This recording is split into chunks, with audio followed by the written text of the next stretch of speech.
Hello friend, जैसा कि हम लोग बाइनरी ऑपरेशन के बारे में स्टडी कर रहे हैं और इसके जस्ट प्रीवियस वीडियो में हमने एक्सरसाइज 1.4 में कंटेन क्वेश्चन नंबर 9 तक के सॉल्यूशन के बारे में स्टडी किया था।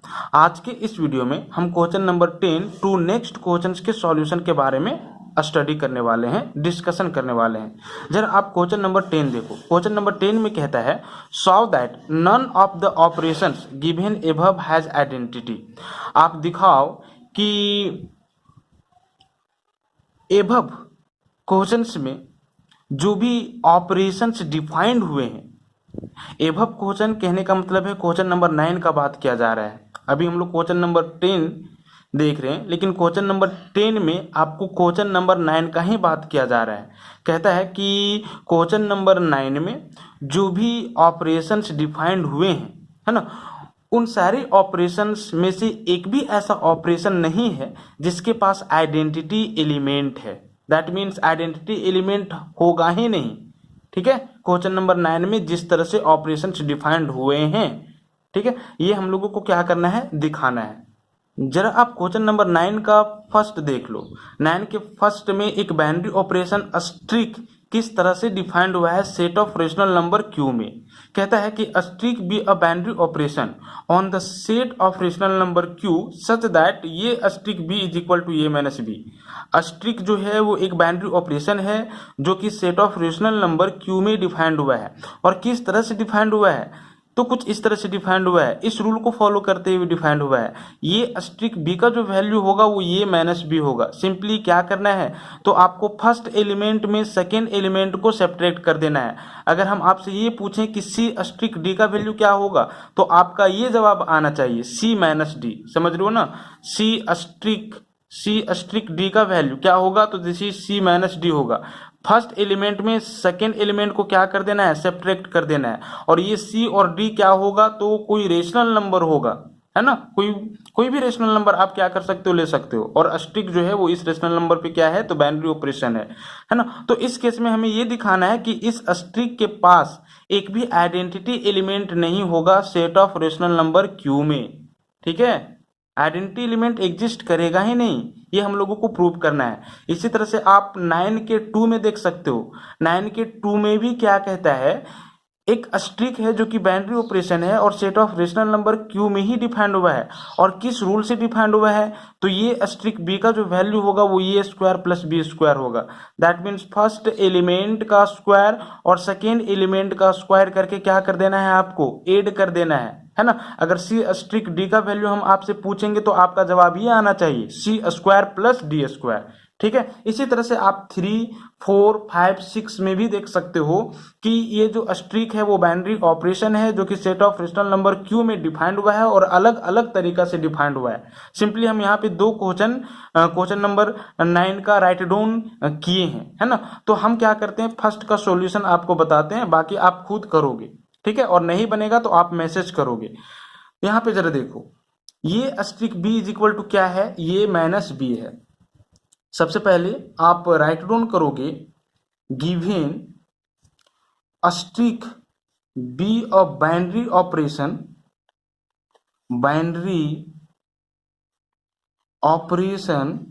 Defined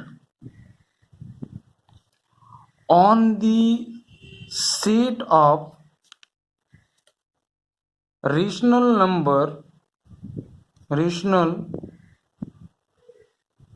number Q such that ये asterisk B is equal to A minus B, है ना। स्ट्रिक जो है वो एक बाइनरी ऑपरेशन है जो कि set of rational number Q में डिफाइंड हुआ है। और किस तरह से डिफाइंड हुआ है, तो कुछ इस तरह से डिफाइंड हुआ है। ठीक है, मुझे प्रूव करना है कि स्ट्रिक के पास आइडेंटिटी एलिमेंट नहीं होगा set of rational number Q में। ठीक है, अब जरा देखो इसके लिए प्रोसेस क्या है। सिंपली आप क्या करोगे, बी को रिप्लेस कर दोगे ई से। ठीक है, बी को क्या चीज से रिप्लेस कर देना है, तो ई से रिप्लेस कर देना है। जरा देखो, आइडेंटिटी एलिमेंट का हमने आपको डेफिनेशन क्या बताया था, अब आप रिकॉल कर सकते हो। ये स्ट्रिक ई और ई स्ट्रिक ये का वैल्यू क्या होना चाहिए, तो ये ही होना चाहिए। यहाँ पे set of rational number Q है, दैट मीन्स ये और ई कहाँ का मेंबर होगा, तो सिंपली क्यू का मेंबर होगा। समझ रहे हो, ये और ई कहाँ का मेंबर होगा, तो set of rational number Q का मेंबर होगा। और ये अस्ट्रिक ई का वैल्यू क्या होना चाहिए, ये होना चाहिए, या ई अस्ट्रिक ये का वैल्यू क्या होना चाहिए, ये होना चाहिए।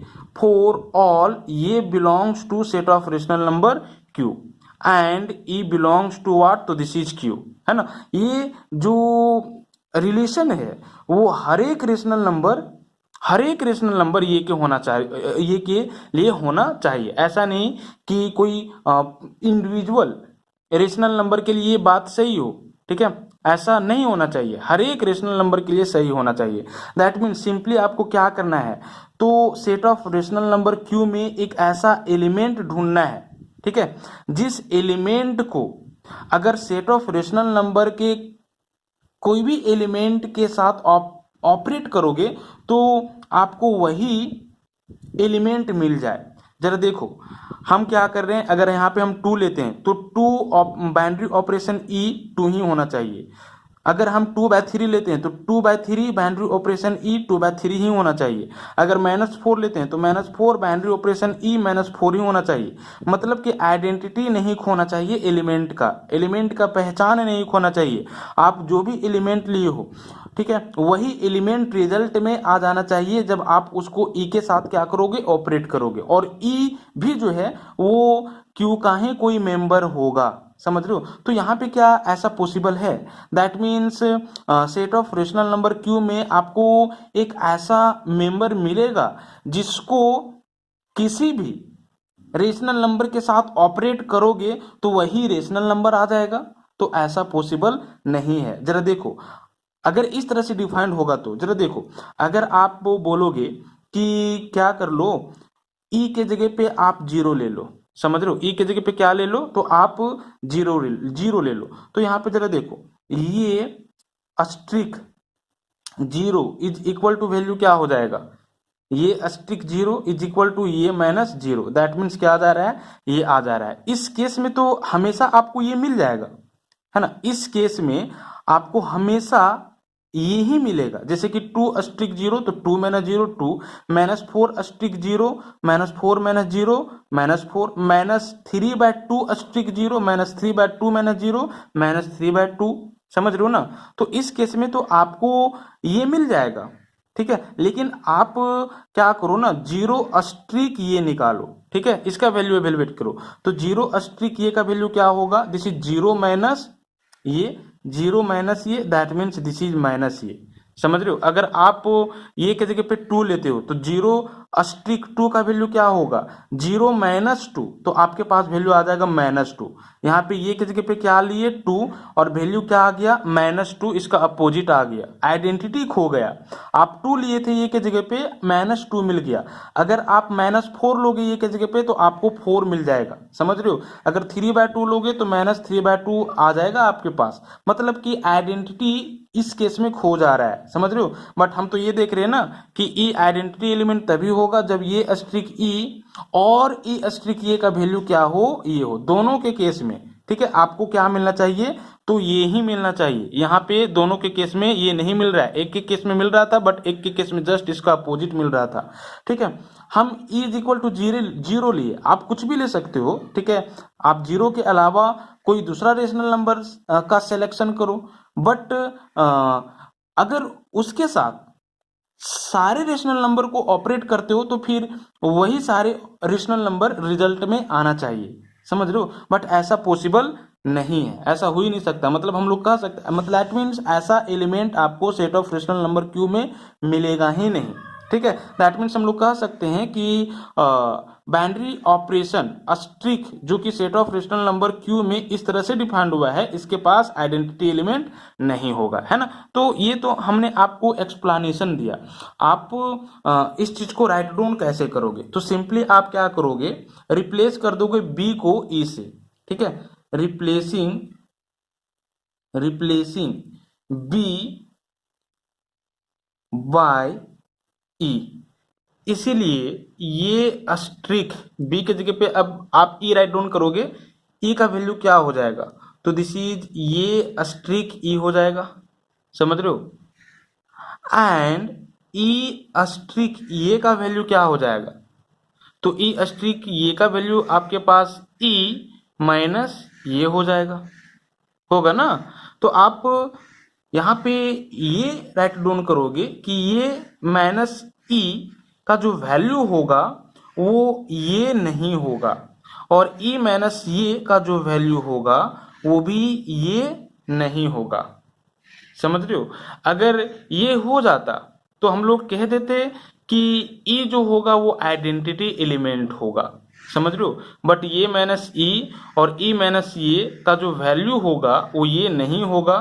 फॉर ऑल ये बिलोंग्स टू व्हाट, तो this is set of rational number Q के लिए, and for some e belong to set of rational number Q के लिए।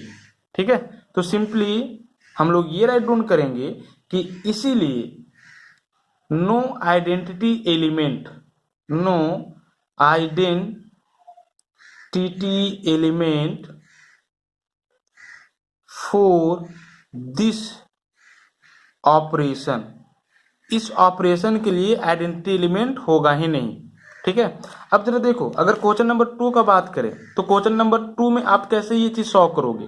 ठीक है, एक्सप्लेनेशन यही होगा, इसके लिए भी आप ये चीज देख सकते हो। ठीक है, तो प्रूव कैसे करोगे, तो सिंपली बी को रिप्लेस कर दोगे ई से, तो ये अस्ट्रिक बी का वैल्यू क्या है, ये स्क्वायर प्लस बी स्क्वायर है, तो सिंपली ये अस्ट्रिक ई का वैल्यू क्या होगा, तो ये स्क्वायर प्लस ई स्क्वायर होगा।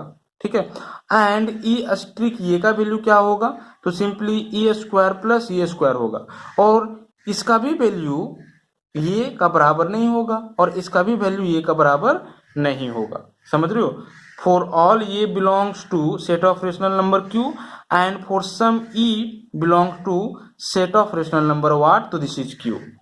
ठीक है, अगर ये स्क्वायर प्लस ई स्क्वायर का वैल्यू ये आ जाता, या e square plus a square का वैल्यू ये आ जाता, तो हम लोग बोलते कि ये जो ई होगा वो आइडेंटिटी एलिमेंट होगा, बट ऐसा इस सेट के लिए, ठीक है, पॉसिबल नहीं है।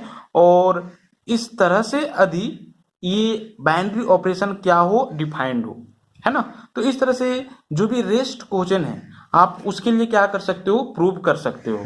अब जरा आप क्वेश्चन नंबर 11 देखो, क्वेश्चन नंबर 11 में कहता है let a is equal to N cross N and asterisk be the binary operation on a defined by this.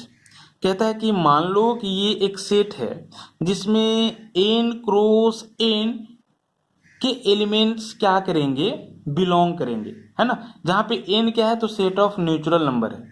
समझ रहे हो, अब देखो ये N set of natural number है, ये भी सेट ऑफ नेचुरल नंबर ही है। अब अगर सेट ऑफ नेचुरल नंबर का Cartesian product set of natural number के साथ ही आप फाइंड आउट करोगे तो एक सेट ही मिलेगा।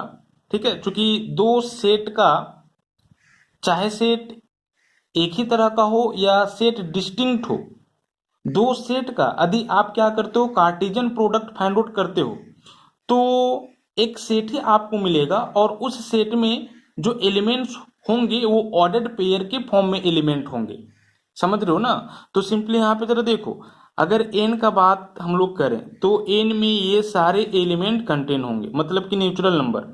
ठीक है, अब हम लोगों को क्या करना है, N cross N find out करना है और उसको ये मान लेना है। ठीक है, तो N cross N find out करोगे, ठीक है, दैट मीन्स क्या, this is N cross N, that means this cross this 1 2 3 dot dot dot, है ना।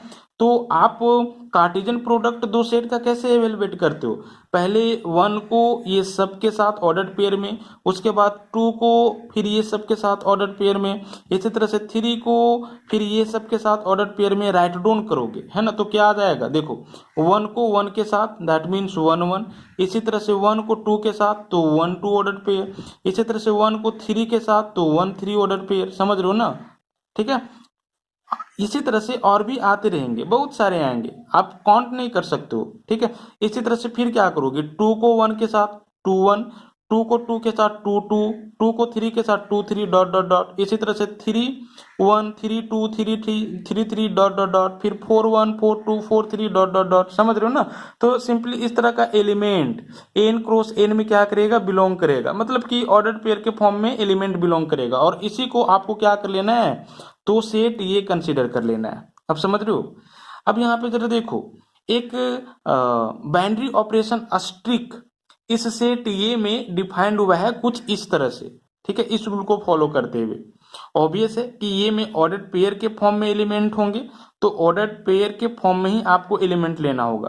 तो simply a b ordered pair asterisk c d ordered pair will be equal to what, a plus c and this is b plus d. Simply क्या करना है, तो ये को सी के साथ ऐड कर देना है और बी को डी के साथ ऐड कर देना है। समझ रहे हो?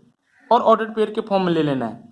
देखो, a plus C comma B plus D, ठीक है, ऑर्डर्ड पेयर के फॉर्म में क्या किया है, राइट डाउन कर लिया है।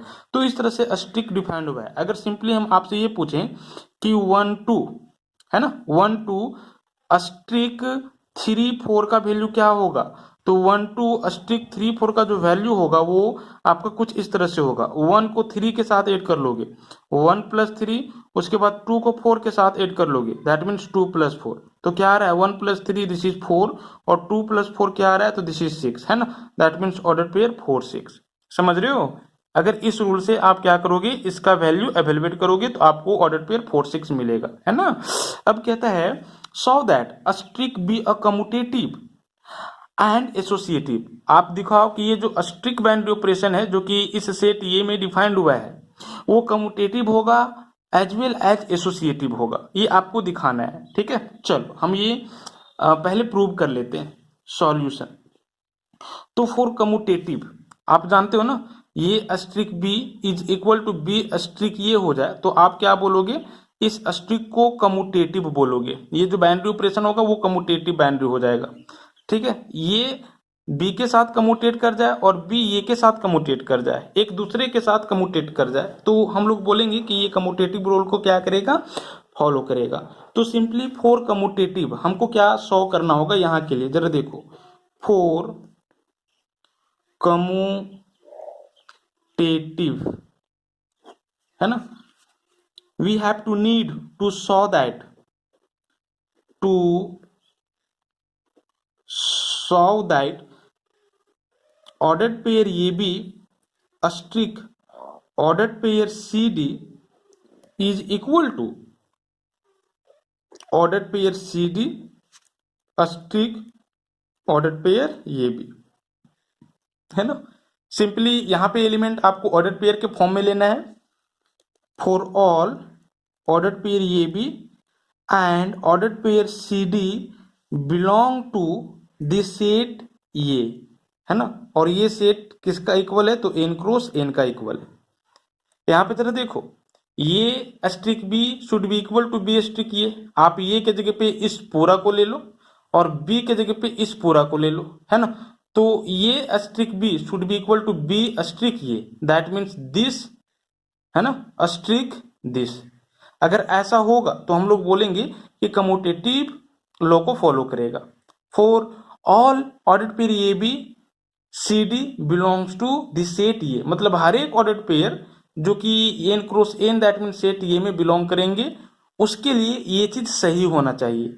Ordered pair a b asterisk ordered pair C d should be equal to ordered pair C d asterisk ordered pair a b, तब ना बोलेंगे कि ये इसके साथ कम्यूटेट करेगा और ये इसके साथ कम्यूटेट करेगा। ठीक है, चलो हम लोग एलएचएस लेके चलेंगे, ठीक है, और सॉल्व करेंगे। इसके बाद आरएचएस लेके चलेंगे और सॉल्व करेंगे और दिखा देंगे कि दोनों का वैल्यू क्या होगा, इक्वल होगा, है ना। No ordered pair a b asterisk ordered pair C d, that means LHS का बात कर रहे हैं, इज इक्वल टू व्हाट। अगर इसका वैल्यू हम आपसे पूछे तो क्या बताओगे, इस रूल के according this is a plus सी, इस ऑर्डर पेयर का फर्स्ट एलिमेंट और इस ऑर्डर पेयर का फर्स्ट एलिमेंट को आपको ऐड कर देना है, और इस ऑर्डर पेयर का सेकेंड एलिमेंट इस ऑर्डर पेयर का सेकेंड एलिमेंट को आपको ऐड कर देना है। समझ रहे हो, है ना।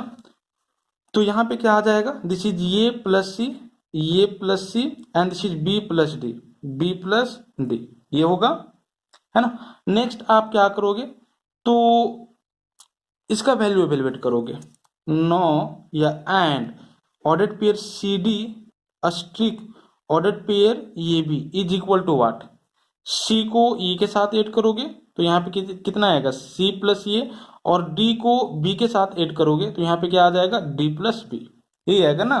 अब यहाँ पे जरा देखो, एडिशन क्या होता है, कम्यूटेटिव होता है सेट ऑफ नेचुरल नंबर में, 1+2 या 2+1 बात एक ही है, रिजल्ट 3 आएगा, है ना। 1+2 या 2+1 बात क्या है एक ही है, addition is commutative on set of natural number n, ठीक है। तो c प्लस ये को क्या आप ये प्लस सी नहीं राइट डाउन कर सकते हो, c और ये तो कोई नेचुरल नंबर ही होगा ना, तो a plus C right down कर सकते हो। और d प्लस बी को क्या आप b प्लस डी नहीं राइट डाउन कर सकते हो, कर सकते हो ना, कर सकते हो। अब जरा देखो यही चीज तो ये है, ठीक है, दैट मीन्स क्या आ गया, सिंपली इसके जगह पे आप ये राइट डाउन कर सकते हो, ये भी order pair asterisk c d order pair, है ना, a plus c and b plus d, समझ रहे हो, that means this will be equal to this और this will be equal to this, prove हो गया ना, मतलब कम्यूटेटिव है।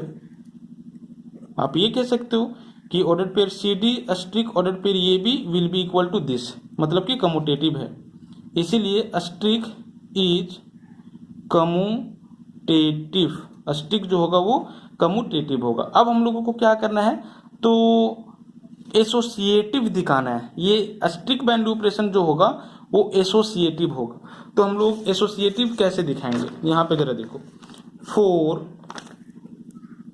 Associative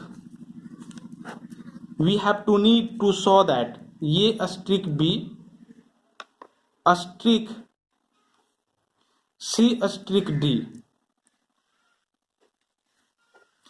Austric e f order pair will be equal to what, तो a b order pair asterisk c d order pair asterisk e f order pair, और इसको आप क्या करोगे एक साथ लोगे, है ना। सिंपली आप ये ना करते हो, a asterisk b bracket asterisk c should be equal to a asterisk b asterisk c bracket, that means a और बी को ऑपरेट कर लो, उसके बाद सी के साथ ऑपरेट करो, वो इक्वल होना चाहिए। जब बी को सी के साथ ऑपरेट कर लोगे और फिर ये के साथ ऑपरेट करोगे, है ना, अगर ऐसा होता है तो हम लोग बोलते हैं कि एसोसिएटिव लॉ को फॉलो कर गया। यहाँ पे एलिमेंट आपको ऑर्डर पेयर के फॉर्म में लेना है, ठीक है, ये चीज आपको ध्यान में रखना है। For all order pair a b order pair C d order pair e f belongs to set a, है ना, और सेट ये किसका इक्वल है, तो n क्रॉस n का इक्वल है। हर एक ऑर्डर्ड पेयर्स बिलोंग टू ये के लिए ये बात सही होना चाहिए, समझ रहे हो। पहले आप ये दोनों को ऑपरेट करोगे, जो आएगा उसको इसके साथ ऑपरेट करोगे, और फिर ये दोनों को ऑपरेट करोगे और जो आएगा इसके साथ ऑपरेट करोगे, वैल्यू क्या आना चाहिए, सेम होना चाहिए। अगर ऐसा होता है तो बोलेंगे एसोसिएटिव लॉ को क्या करेगा, फॉलो करेगा, है ना। तो हम लोग फिर से एलएचएस लेके चलते हैं, ठीक है। चलो एलएचएस इज इक्वल टू क्या है, order pair a b asterisk order pair C D asterisk this is e f order pair, है ना। चलो इसका वैल्यू क्या होगा, ब्रैकेट का पहले काम करेंगे, तो इसका वैल्यू क्या होगा, ए को सी के साथ ऐड करोगे तो ये प्लस सी, और बी को डी के साथ ऐड करोगे तो बी प्लस डी का ऑर्डर पेयर, है ना, और फिर ये asterisk e f order pair, है ना। अब जरा देखो सिंपली इसको अब क्या करना है, तो बाइनरी ऑपरेशन अस्ट्रिक के माध्यम से ऑपरेट करना है, तो इसको इसके साथ ऐड करोगे और इसको इसके साथ ऐड करोगे, है ना, क्योंकि रूल इसी तरह से डिफाइंड हुआ है। तो यहाँ पे क्या आ जाएगा, ये प्लस सी प्लस ई, इस ऑर्डर पेयर का फर्स्ट कंपोनेंट इस ऑर्डर पेयर के फर्स्ट कंपोनेंट के साथ ऐड करो, तो a plus c plus e comma इस ऑर्डर पेयर के सेकेंड कंपोनेंट को इस ऑर्डर पेयर के सेकेंड कंपोनेंट के साथ करो, तो b plus d plus f, simply ये आ जाएगा, है ना। अब चलो आरएचएस भी हम लोग एवेलुएट करेंगे और देखेंगे कितना आता है कि नहीं। आरएचएस इज इक्वल टू क्या हो जाएगा, तो this is a b order pair asterisk bracket c d order pair asterisk e f order pair, है ना। चलो ये भी ऑर्डर पेयर स्ट्रिक, हम लोग इसको ऑपरेट करेंगे, है ना। तो सी को एफ के साथ ऐड करो, तो सी को ई के साथ, तो सी plus e comma D plus f, ये हो जाएगा। चलो उसके बाद अब इसको ऑपरेट करोगे, इसको और इसको, ठीक है, इस बाइनरी ऑपरेशन स्ट्रिक के साथ, तो ये को इसके साथ, तो ये प्लस सी प्लस ई हो जाएगा, कॉमा बी को इसके साथ ऐड करो, तो b plus d plus f हो जाएगा, है ना। अब जरा देखो यहाँ पे क्या आ रहा है वैल्यू, तो यही वैल्यू आ रहा है, देखो a plus c b plus d plus f, a plus e b plus d plus f, मतलब कि L H S is equal to what R H S. Simply बोल सकते हो कि ये किसका वैल्यू होगा, तो इसका वैल्यू होगा, that means L H S का वैल्यू होगा, है ना। L H S is equal to R H S is equal to L H S, बात एक ही है, तो प्रूव हो गया ना, मतलब कि ये बात सही हो गया ना। आप यहाँ पे लिख दोगे 10 this is equal to this, ठीक है, इसीलिए अस्ट्रिक इज एसोसिएटिव। चलो ये हो गया। अब यहां पे जरा देखो सेकेंड पार्ट में क्या कहता है, कहता है find the identity element for Austric on ये इफ एनी। आप क्या करो, तो अस्ट्रिक जो कि ये पे डिफाइंड हुआ है, इसके लिए क्या करो, आइडेंटिटी एलिमेंट फाइंड आउट करो, अगर कोई है तो भैया इसका आइडेंटिटी एलिमेंट नहीं होगा, है ना। ये क्वेश्चन नंबर 10 के जैसा बन गया। इसका आइडेंटिटी एलिमेंट एग्जिस्ट इसलिए नहीं करेगा क्योंकि आपको a asterisk e is equal to e asterisk a के जैसा वैल्यू मिलेगा ही नहीं, या इस रूल को ये फॉलो करेगा ही नहीं, है ना। और क्यों नहीं करेगा, सिंपली जरा देखो, N cross N that mean set a में इस तरह के ऑर्डर पेयर कंटेन होंगे।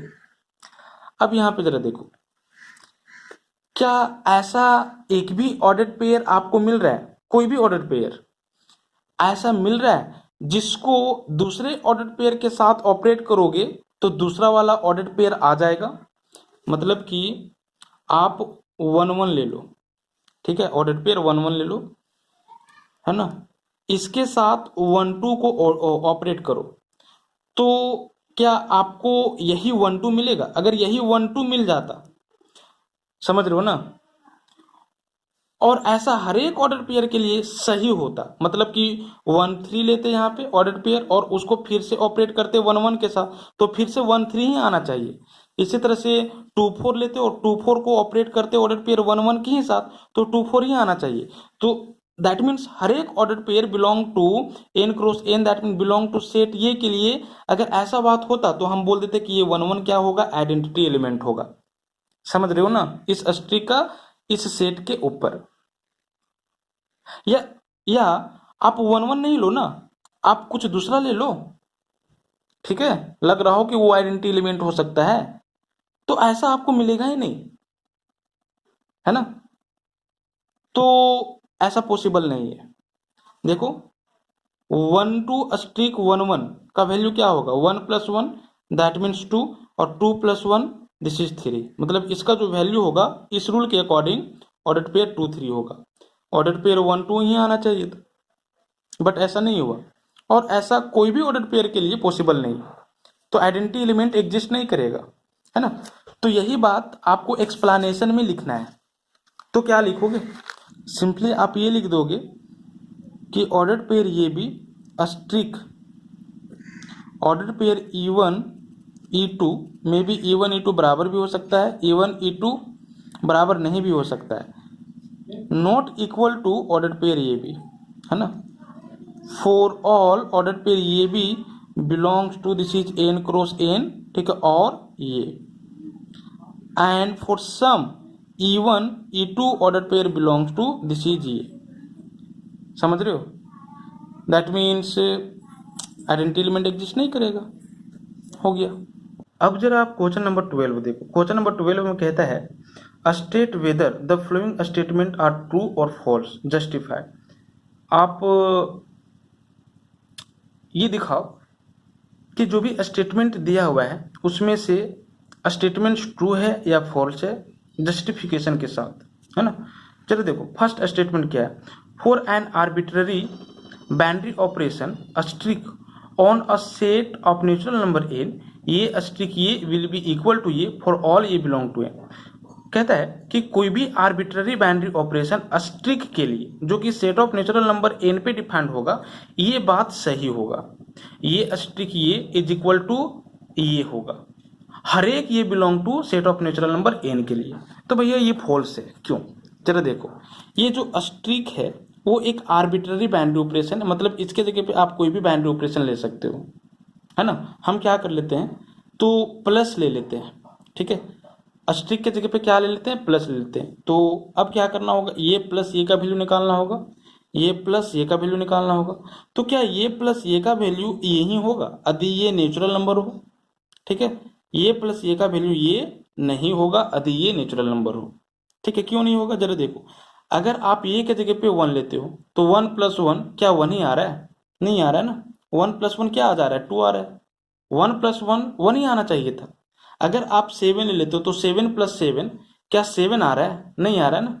7 + 7 7 आना चाहिए, अगर स्ट्रिक के जगह पे हम आर्बिट्ररी बाइनरी ऑपरेशन एडिशन ले लें, ठीक है। बट ऐसा नहीं हो रहा है, तो हम लोग बोलेंगे कि ये बात सही नहीं है। आप अगर मल्टीप्लीकेशन लोगे तो मल्टीप्लीकेशन लोगे तो क्या होगा, ये मल्टीप्लीकेशन ये इज इक्वल टू ये, हर एक a belong to natural number के लिए, क्या ये बात सही है? तो ये भी बात सही नहीं है। जरा देखो, हर एक के लिए अगर आप ये की जगह पे 1 लेते हो तो 1 × 1 करोगे तो 1 आएगा, तो इसके लिए तो सही हो गया, 1 × 1 इज इक्वल टू 1। तो नेचुरल नंबर 1 के लिए ये बात सही हो जाएगा अगर आप स्ट्रिक के जगह पे मल्टीप्लीकेशन लोगे, समझ रहे हो। लेकिन भैया आप 2 लो, तो 2 × 2 करोगे तो कितना आएगा, 4। 2 × 2 करोगे तो क्या आएगा, 4। 2 ही आना चाहिए था, लेकिन 2 नहीं आ रहा है, क्या आ जा रहा है, 4 आ जा रहा है। तो कहाँ सही हो रहा है हर एक नेचुरल नंबर के लिए, तो ये बात गलत है। तो एक्सप्लेनेशन आपको इसी तरह से देना है, ठीक है। अब यहाँ पे जरा देखो, सेकेंड नंबर स्टेटमेंट में क्या कहता है, कहता है कि if asterisk is a commutative binary operation on set of natural number n, then so that this will be equal to this. अगर स्ट्रिक एक कम्यूटेटिव बाइनरी ऑपरेशन हो set of natural number n पे, तो आप दिखाओ कि a asterisk bracket b asterisk c equal होगा c asterisk b bracket asterisk a, मतलब एसोसिएटिव लॉ को फॉलो करेगा, है ना। ये आपको दिखाना है, तो आप इसको लेकर के चलो और इसको दिखा दो, है ना। एलएचएस को लेके चलते हैं, आरएचएस को दिखा देते हैं। तो एलएचएस इज इक्वल टू क्या है, ये स्ट्रिक ब्रैकेट बी स्ट्रिक सी, है ना। अब जरा देखो, आप बी स्ट्रिक सी को क्या सी स्ट्रिक बी नहीं लिख सकते हो, बी स्ट्रिक सी को सी स्ट्रिक बी नहीं लिख सकते हो, लिख सकते हो, क्यों? क्योंकि कम्यूटेटिव है, ये जो स्ट्रिक बाइनरी ऑपरेशन है वो set of natural number n पे कम्यूटेटिव बाइनरी ऑपरेशन है। तो बी स्ट्रिक सी को आप सी स्ट्रिक बी लिख सकते हो। सिंपली कम्यूटेटिव कब होता है, जब ये स्ट्रिक बी को आप बी स्ट्रिक ये लिखोगे, तो ये कम्यूटेटिव है, दिया हुआ है, तो बी स्ट्रिक सी को सी स्ट्रिक भी लिख सकते हो, समझ रहे हो ना। सिंस स्ट्रिक इज कम्यूटेटिव आपको ब्रैकेट में लिख देना है, समझ रहे हो। अब जरा देखो, इसके बाद इस पूरा को आप इस तरह से लिख सकते हो, मतलब कि इसको पहले, ठीक है, सी स्ट्रिक बी को पहले और ये को बाद में, है ना। मतलब कि अगर आप यहाँ पे ये को सी स्ट्रिक बी के साथ ऑपरेट कर रहे हो, तो अब क्या करना है, सी स्ट्रिक बी को ये के साथ ऑपरेट करना है, सी स्ट्रिक बी को ये के साथ ऑपरेट करना है, तो कर सकते हो फिर से कम्यूटेटिव, क्योंकि स्ट्रिक जो है वो क्या है, तो कम्यूटेटिव है, समझ रहे हो। तो आप ये को इसके साथ ऑपरेट करो या इसको इसके साथ ऑपरेट करो, बात एक ही है। आप ये को बी के साथ ऑपरेट करो या बी को ये के साथ ऑपरेट करो, बात एक ही, अगर कम्यूटेटिव हो तो भैया ये को इसके साथ ऑपरेट करो या इसको इसके साथ ऑपरेट करो, बात एक ही है, वही कम्यूटेटिव लो, ठीक है। तो प्रूव हो गया ना। हम लोग एलएचएस लेके चले और दिखा दिए कि ये चीज होगा, जरा देखो यह चीज तो दिखाए हैं, ठीक है, मतलब LHS is equal to RHS, तो ये सही है। बट फर्स्ट वाला रॉन्ग था, सेकेंड वाला क्या हो जाएगा, ट्रू हो जाएगा, ठीक है। अब जरा क्वेश्चन नंबर आप 13 देखो। क्वेश्चन नंबर 13 में कहता है एक बाइनरी ऑपरेशन स्ट्रिक है जो कि set of natural number n पे क्या किए हुए, डिफाइन किए हुए, और किस रूल से, तो सिंपली ये स्ट्रिक b का जो वैल्यू होगा वो a³ + b³ होगा, समझ रहे हो। तो यहाँ पे आपको 4 ऑप्शन दिए हुए हैं, 4 ऑप्शन में से कौन सा ऑप्शन सही होगा करेक्ट करना है। फर्स्ट ऑप्शन में है कि is asterisk both associative and commutative, क्या अस्ट्रिक दोनों चीज होगा, एसोसिएटिव भी और कम्यूटेटिव भी। यदि asterisk binary operation set of natural number N भी इस तरह से डिफाइंड हुआ हो तो एसोसिएटिव भी होगा और कम्यूटेटिव भी होगा। सेकेंड में क्या कम्यूटेटिव है बट एसोसिएटिव नहीं है। थर्ड में क्या एसोसिएटिव है लेकिन कम्यूटेटिव नहीं है। और फोर्थ में ना ही कम्यूटेटिव है ना ही एसोसिएटिव है। कौन सा ऑप्शन सही है? तो सिंपली आप इसके लिए क्या करोगे, कम्यूटेटिविटी और एसोसिएटिविटी चेक करोगे। तो कम्यूटेटिविटी के लिए आपको क्या दिखाना होगा, a asterisk b is equal to b asterisk a दिखाना होगा। जरा देखो ये अस्ट्रिक बी का वैल्यू क्या होगा, a cube plus b cube, first का क्यूब सेकेंड का क्यूब और दोनों का एडिशन। बी अस्ट्रिक ये का वैल्यू क्या होगा, तो फर्स्ट का क्यूब बी क्यूब और सेकेंड का क्यूब ए क्यूब और दोनों का एडिशन। समझ रहे हो, b cube plus a cube. और b cube plus a cube को क्या आप a cube plus b cube नहीं राइट डाउन कर सकते हो, राइट डाउन कर सकते हो। क्या two cube plus three cube को three cube plus two cube नहीं राइट डाउन कर सकते हो, कर सकते हो। तो जरा देखो ये अस्ट्रिक बी का जो वैल्यू होगा वही वैल्यू बी अस्ट्रिक ए का होगा, तो कम्यूटेटिव होगा। इसी तरह से आप एसोसिएटिव भी चेक कर लोगे, तो इसका आंसर सेकेंड होगा, कम्यूटेटिव बट नॉट एसोसिएटिव। तो इस तरह से एक्सरसाइज 1.4 कंप्लीट होता है।